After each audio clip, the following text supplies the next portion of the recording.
prepper. So for this video we'll be talking about what it means to be prepping or preparing for either an economic collapse or a civil unrest or maybe a collapse of the grid.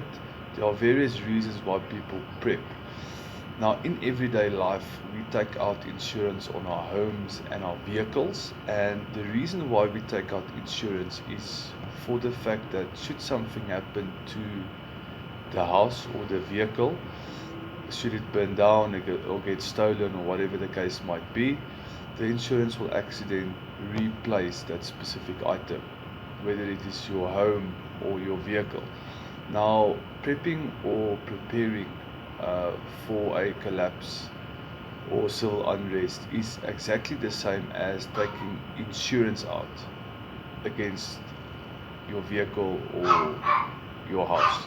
So how this works is you are basically, there are two stages of prepping, and the first stage is your immediate need prepping. So this is the part which most preppers around the world are familiar with, and they practice on a daily basis. This is where you are prepping for number one, your basic day-to-day needs. So this is where people are prepping for food and water and self-defense methods. And then the second stage of prepping, and unfortunately we don't see people talking about this too much on the YouTube channels, is preparing and prepping for when a shit hits the fan scenario or collapse actually becomes permanent. So this is stage 2 of prepping, where you are actually busy prepping for going into a collapse or a depression or a disaster where the area that you live in is under or goes into a permanent state of chaos or a collapse where things are not able to be bought or found and resources are limited and the supply chains are actually not working properly. So prepping is an insurance for should something go wrong. And I urge everybody today that you should be past the point where you have prepped for 3 months worth of food and water, 6 months, a year. I've seen videos of guys having food and water stored away for up to 5 years.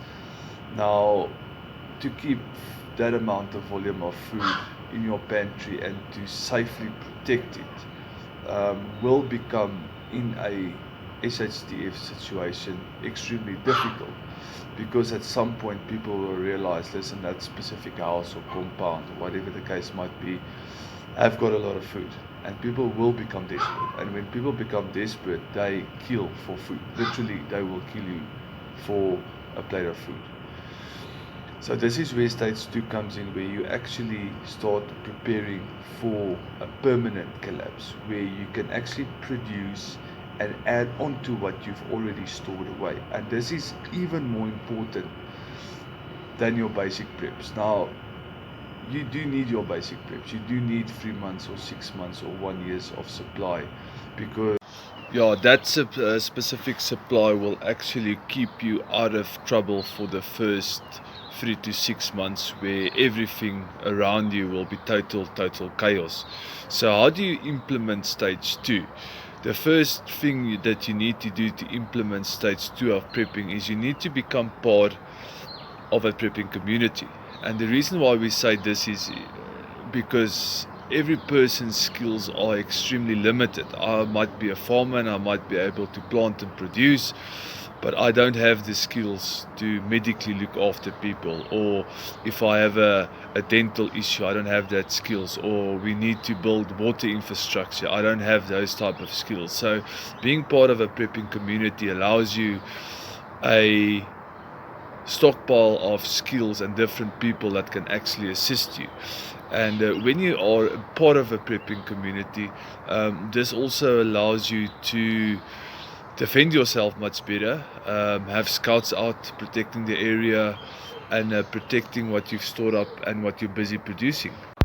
So to conclude this video, you can actually not function and prep properly. If you are not prepping for phase 1 of your prepping, and then ultimately phase 2 or stage 2, where things become permanent, because without stage 2 or phase 2 of your prepping being in place, you will actually in the long term you won't make it.